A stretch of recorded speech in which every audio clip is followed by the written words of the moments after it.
అందరికీ నమస్కారం. ఈరోజు మనం వినబోయే కథ నామకరణం. అదో కలవారి ఇల్లు. అక్కడ నామకరణ మహోత్సవం జరుగుతోంది. ఇంటివారు, వచ్చిన బంధుమిత్రులు కూడా మంచి వస్త్రాలు, నగలు ధరించి దర్జాగా ఉన్నారు. ఘనంగా కాఫీ, టిఫిన్లు ఆరగించారందరూ. నామకరణం కార్యక్రమం ప్రొద్దున 8 గంటలకే మొదలైంది. పూజా పునస్కారాలు చకచకా జరిగిపోయాయి. పేరు పెట్టే దగ్గరికి వచ్చేసరికి బ్రేక్ పడింది. గంట అయింది, 2 గంటలైంది. అయినా వ్యవహారం ఒక కొలిక్కి రాలేదు. అందరూ కల్పించుకుంటున్నారు, తమకు తోచిన సలహాలు చెప్తున్నారు. అయినా ఎక్కడ వేసిన గొంగలి అక్కడే అన్నట్లు ఉంది వ్యవహారం. బాబు, త్వరగా కానివ్వండి, ఆలస్యం అయిపోతుంది, నాకింకా చాలా కార్యక్రమాలు ఉన్నాయి అని తొందర పెడుతున్నాడు ఇంటి పురోహితుడు పరమేశ్వర శాస్త్రి. అయితే అయింది లేవయ్యా, నీకు కావాలంటే ఇంకా $4 ఎక్కువ ఇస్తాంలే అంది కామేశ్వరమ్మ. ఆవిడ పిల్లకి తాతమ్మ. ఆవిడ ఇంట్లోనే ఈ నామకరణం జరుగుతోంది. అదేం మాట పెద్దమ్మగారు, ఇవాళ వచ్చే డాలర్లకు ఆశపడితే అయిపోయిందా? ఈ ఊళ్ళో ఉండాల్సిన వాడిని, నా మాట మీద నిలబడాలిగా. అవతల పెద్దవారింట్లో పెళ్ళికి ఒప్పుకున్నాను, అటు ఇటు అయితే నన్ను వదిలిపెడతారా? బుర్ర రామకీర్తన పాడిస్తారు లబలబలాడాడు శాస్త్రి. అదే సమయంలో అక్కడికి వచ్చాడు కేటరింగ్ వారి హెడ్ కుక్. అమ్మ, వంట అయిపోయింది, మీరు ఊ అంటే పూరీలు వేయించేస్తాం అన్నాడు. ఇంకాస్త ఆగునాయన, ఇంకా చాలా తతంగం ఉంది, ఇప్పటి నుంచే వేయించేస్తే చల్లారిపోతాయి అంది నామకరణం పెళ్లి కూతురి అమ్మమ్మ సావిత్రి. అబ్బా, ఇంకెంతసేపు? కబుర్లన్నీ చెప్పేసుకున్న బంధువులు సనుక్కుంటున్నారు. అబ్బరంగా బిడ్డ పుట్టింది, గడ్డపార తీసుకురా చెవులు కొడతాను అన్నాడుట వెనకటికెవడో. విచిత్రం కాకపోతే పిల్లకి పెట్టడానికి పేరే దొరకలేదా వాళ్ళకి అనే ఎద్దేవా చేసిందో ఇల్లాలు.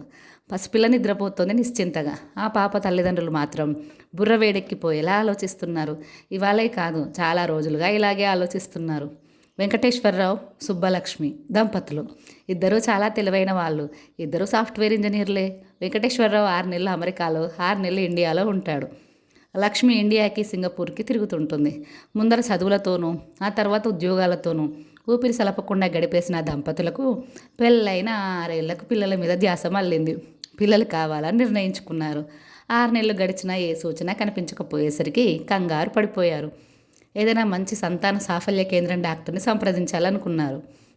సాఫల్య కేంద్రం అక్కర్లేదు, వైఫల్య కేంద్రం అక్కర్లేదు, మీరిద్దరూ ఓ నెలల పాటు ఒక దగ్గర ఆఘోరించండి అని మందలించింది వెంకటేశ్వరరావు తల్లి. నాలుగు ఖర్చుకున్నారు కంప్యూటర్ దంపతులు. పెద్ద ఆవిడ సలహా పనిచేసింది. లక్ష్మికి నెల తప్పింది, ఆడపిల్ల పుట్టింది. 35 ఏళ్ళు దాటిన ఆ దంపతులు కూతుర్ను చూసుకుని మురిసిపోయారు. కూతురికి అపురూపమైన పేరు పెట్టాలని నిశ్చయించుకున్నారు. అందుకు కారణం ఉంది. వాళ్ళిద్దరికీ తమ పేరంటే తగని ఎలర్జీ. 10 మందికి 6 వెంకటేశ్వరరావులు, 5 సుబ్బలక్ష్మిలు. టెలిఫోన్ డైరెక్టరీలో పేరు వెతుక్కోవాలన్నా తలనొప్పే. రిజర్వేషన్ చార్ట్లో పేరు చూసుకోవాలన్నా తలనొప్పే. మల్లాది రాసిన పిల్లల పేర్ల పుస్తకం మొదలుకొని మేనకా గాంధీ రాసిన పేర్ల పుస్తకం దాకా 6 డజను పుస్తకాలు కొన్నారు. ఏ పేరు నచ్చలేదు. నచ్చిన పేరు అప్పటికే ఎవరో ఒకరు పెట్టేసుకున్నారు. సుబ్బలక్ష్మి కడుపుతో ఉన్నప్పటి నుంచి ఏరి తుర్పార పడుతున్నా పిల్ల పుట్టి నామకరణం దాకా వచ్చిన పేరు మాత్రం దొరకలేదు. వెంకటేశ్వరరావు తల్లి, పెత్తల్లులు, వగైరా ఆడవాళ్ళంతా ఓ మూలజేరి లలిత సహస్రనామాలు, లక్ష్మి సహస్రనామాలు చదువుతున్నారు. తమకు నచ్చిన నామం కనిపించగానే, ఏరా వెంకన్న, ఈ పేరు ఎలా ఉందో చూడనాయనా అని చెప్తున్నారు. ఉప్స్ అని పెదవి విరుస్తున్నాడు వెంకటేశ్వరరావు. మరమూల తలపడిన మగ వాళ్ళందరూ చేరి ప్రభవాది సంవత్సరనామాలు, అశ్వని, భరణి మొదలగు నక్షత్రాల పేర్లు ఏమైనా పనికొస్తాయేమో చూస్తున్నారు. ఫలితం శూన్యం. అందరికీ నీరసాలు వచ్చేస్తున్నాయి. పరమేశ్వర శాస్త్రి టెన్షన్ పడిపోతున్నాడు. హాఫ్ డే సెలవు పెట్టొచ్చిన వాళ్ళందరూ లోపలికి వెళ్ళి ఏదో కాస్త నోట్లో వేసుకుని బహుమతి ఇవ్వండి అని తెలిసిన వాళ్ళకి అప్పచెప్పి జారుకుంటున్నారు. హఠాత్తుగా మోగింది సుబ్బలక్ష్మి సెల్ ఫోన్. నీరసంగా రిసీవ్ చేసుకున్న సుబ్బలక్ష్మికి ఆ కంఠం వినగానే ఎగిరి గంతేసింది. నువ్వు ఉన్న పాటిని ఇక్కడికి వచ్చేయంది. ఇదిగో వస్తున్నా అంది అవతల శాల్తి. వెంకీ వెంకీ, మన కందిపప్పు వస్తోంది అంది మహోత్సాహంతో. ఏమిటి, కందిపప్పు వస్తుందా అన్నాడు వెంకటేశ్వరరావు సంభ్రమాశ్చర్యాలతో. అవును, ఏదో పనుండి వచ్చిందట నన్ను విష్ చేయాలని ఫోన్ చేసింది. ఇది విషయం అర్జెంటుగా రమ్మంటే ఇదిగో వస్తున్నా అంది అని చెప్పింది మొహం ఇంత చేసుకుని. We are really lucky. మనం ఇలా పాపాయి పేరు కోసం కొట్టుకుంటూ ఉంటే కందిపప్పు రావడం చాలా అదృష్టం అన్నాడు. ఈ లక్ మనది కాదు, మన పాపాయిది అంది లక్ష్మి. ఆ వస్తున్న వ్యక్తి ఎంత గొప్పదో వివరించసాగింది అందరికీ. అటుగా వెళ్తున్న కామేశ్వరమ్మని పిలిచాడు ఆవిడ భర్త రమణయ్య. ఏమిటి ఆలస్యం, ఇంకా పేరు దొరకలేదు, అపర్ణహం అవుతోంది అన్నాడు చిరాగ్గా. వ్యవహారము కొలిక్కి వచ్చింది, కందిపప్పు రావాలిట అనగానే అంటూ చెప్పబోయింది. ఏమిటి కందిపప్పు రావాలా? ముందే సరుకులని తెప్పించుకోరు, ఆఖరి క్షణంలో కందిపప్పు రావాలంటావేం? విసుక్కున్నాడు ఆయన. ఏడ్చినట్టుంది. ఆ కందిపప్పు కావాల్సినంత ఉంది. ఇప్పుడు రావాల్సిన కందిపప్పు మన సుబ్బలక్ష్మి ఫ్రెండు వివరించింది ఆమె. సంధి ప్రేలాపన నువ్వును. ఆయన నిన్నని లాభం ఏముందిలే, షుగర్ పేషెంట్వి, వేళ తప్పింది, ఇలా అయోమయాన పడ్డావంటే వింతే ఉంది, వెళ్ళి ఏదైనా తిను అన్నాడు ఆయన జాలిగా. ప్రేలాపన కాదు, నిజమే, మన సుబ్బుల ఫ్రెండ్ పేరు కందిపప్పుట. మరోసారి చెప్పింది ఆవిడ. మనిషి పేరు కందిపప్పు ఏమిటి చెప్పమా అనుకున్నాడు ఆయన. ఆ సందేహం ఆయనకే కాదు, ఇంకా చాలామందికి వచ్చింది. సుబ్బలక్ష్మిని అడిగారు హాల్లో. అలా అడిగిన అందరికీ సమాధానం చెప్తుంది సుబ్బలక్ష్మి. కందిపప్పు అసలు పేరు కనకమాలక్ష్మి. స్కూల్లో చేరాక పేరు మరీ పొడుగ్గా ఉందని కనకగా మార్చుకుంది. అందరూ అదే పేరుతో పిలిచేవాళ్ళు. చదువు సంధ్య పూర్తయ్యాక పప్పు దినకర్రావుతో పెళ్ళయింది కనకకి. కనక అని పిలవడానికి బద్ధకం వేసి కన్ అని పిలిచేవాడు దినకర్. భర్తని ముద్దుగా దినం అని పిలిచేది. అమెరికా వెళ్ళాక కనక దినకర్ పప్పు కాస్త కందిపప్పుగా మారిపోయింది. ఆ తర్వాత కందిపప్పు అయిపోయింది. ఆఫీస్లో అందరూ కందిపప్పు అనే పిలుస్తారు. అమెరికాలో ఇతర ఇండియన్ ఫ్రెండ్స్ కూడా కందిపప్పు అనే అంటారు. కందిపప్పు తెలివితేటలు అమోఘం. ఆ అమ్మాయి బుర్ర పాదరసం. ముఖ్యంగా పేర్లు పెట్టడంలో ఆవిడే సాటి. ఆవిడకి తెలిసిన దంపతులు ఉమాకాంత్ ఉషలకు ఆడపిల్ల పుట్టినప్పుడు ఆ పిల్లకు ఊతో మొదలయ్యే కొత్త పేరు కావాలని ఆశపడుతున్న సమయంలో వెళ్ళి పాపాయికి ఉద్ధరిణి అని పేరు సూచించిన ఘనత కందిపప్పుదే. లాంటి గొప్ప వ్యక్తి ఇటువంటి క్లిష్ట సమయంలో వస్తుందంటే వెంకీకి సుబ్బులకి ఆనందం కాదా? వస్తే పేరు పెట్టేస్తుందని సుబ్బలక్ష్మి వెంకటేశ్వరరావు ఈ కార్యక్రమం త్వరగా అయితే అవతల పనులు చేసుకోవచ్చని పరమేశ్వర శాస్త్రి, ఎప్పుడెప్పుడు ఇంత తినేసి ఇళ్ళకి వెళ్దామని అనుకుంటున్న బంధువులు అందరూ కందిపప్పు కోసం 1000 కళ్ళతో ఎదురు చూస్తున్నారు. కాసేపట్లో వచ్చేసింది కందిపప్పు. ఉండాల్సిన దానికన్నా కాస్త బిగుతుగా ఉన్న జీన్స్ ప్యాంటు, బాగా వదులుగా ఉన్న టీషర్టు వేసుకుంది. అర్థం వయసున్న పిల్లాడిని కోతి పిల్లల కడుపు కానించుకునే సంచిలో కూర్చోబెట్టుకొని వీపుకు బెల్ట్ కట్టేసుకుంది. రాగానే నవ్వుతూ అందరినీ పలకరించింది. వెంకీని, లచ్చుని, చిన్న పాపాయిని ఆమాంతం కావలించుకుంది. లవ్లీ బేబీ అంది పాపాయిలు బుగ్గలు నిమిరి. కందిపప్పుకు కాఫీ ఇచ్చింది కామేశ్వరమ్మ. అబ్బాయి పేరేమిటమ్మా అని అడిగింది పసివాడి బుగ్గలు నిమురుతూ.